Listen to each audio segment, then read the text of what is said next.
Hello, আসসালামু আলাইকুম audience. আশা করি আপনারা সবাই ভালো আছেন।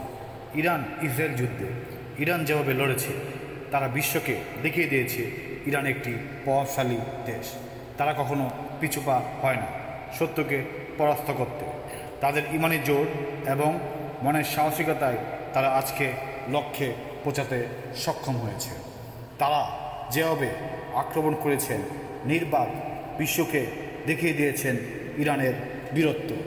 ইহুদিদের স্মরণ করে দিয়েছেন মুসলমানদের বীরত্ব গাথা, অতীত ইতিহাসকে। তিনি মুসলিম বিশ্বকে দেখিয়ে দিয়েছেন আমরা মুসলমান, আমরা কারো গোলাম নই। ইরানিরা বারবার বলেছেন আমরা মাথা উঁচু করে বাঁচব, মাথা নিচু করে নয়। ইরানের মিসাইল শুধু কাঁপিয়ে দেয়নি, ভয় ঢুকিয়ে দিয়েছে আমেরিকা ইসরায়েলদের। আর ভয় যখন ভিতর থেকে আসে থেমে যায় বড় বড় সাম্রাজ্য। আয়াতুল্লাহ কামিনী বলেছেন যুক্তরাষ্ট্রের কারণে অল্পের জন্য ধ্বংস হয়নি ইসরায়েল। কামিনীর হাতেই কি এখন বিশ্ব রাজনীতি?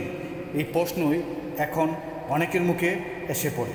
ইসরায়েলদের যেভাবে প্রতিহত করেছে এবং আমেরিকার ঘাঁটিগুলা টার্গেট করে যেভাবে মিসাইল মেরেছে, হতবাক বিশ্ব। কী করছে ইরান? ইরানি একটি সাহসী জাতি। তারা শত্রুকে চোখে চোখ রেখে কথা বলতে পারে। দ্বিতীয় বিশ্বযুদ্ধের পর কেউ কি কখনো সরাসরি আমেরিকার সবচেয়ে বড় ঘাঁটিতে ব্যালিস্টিক মিসাইল আনার সাহস দেখিয়েছে? উত্তর না। ইরান শুধু ক্ষয়ক্ষতি করেনি, তারা আমেরিকার ভাবমূর্তি নষ্ট করে দিয়েছে। পশ্চিমা দুনিয়া যারা এতদিন শাসন করত সারা বিশ্বকে, তাদের চোখে চোখ রেখে দাঁড়িয়ে আছে এক সাহসী জাতি। এর থেকে বড় ক্ষতি কি হতে পারে? প্রতিপক্ষরা যখন আপনাকে ভয়ই পায় না, যা ইরান দেখিয়ে দিয়েছে সারা বিশ্বকে। আমেরিকা হৃৎপিণ্ডে ভয় লাগিয়ে দিয়েছে ইরান। তাড়াহুড়া করে কাতারের মধ্যস্থতায় যুদ্ধবিরতিতে আসেন। এতে স্পষ্ট বোঝা যায় যে আমেরিকা তার আগের অবস্থান নেই। যুদ্ধ যদি কন্টিনিউ করত আমেরিকার, হয়তোবা আমেরিকার ঘাঁটিগুলা হামলার শিকার হইতো, তারা চলে আসতে বাধ্য হতো। এরপরেই টার্গেট হইতো আমেরিকার রাজ্যগুলো।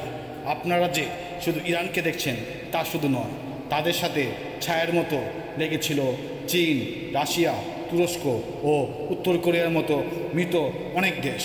এই যুদ্ধে তৃতীয় বিশ্বযুদ্ধের ইঙ্গিত ভালোভাবেই পাওয়া যাচ্ছিল যে আমেরিকা যদি পশ্চিমাদের নিয়ে আবার অ্যাটাক করত, তাহলে কিন্তু তৃতীয় বিশ্বযুদ্ধ লেগে যেতে পারত।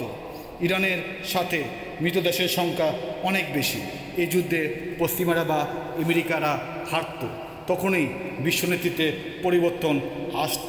আর এই দূরে কামিনী সবার আগেই থাকত।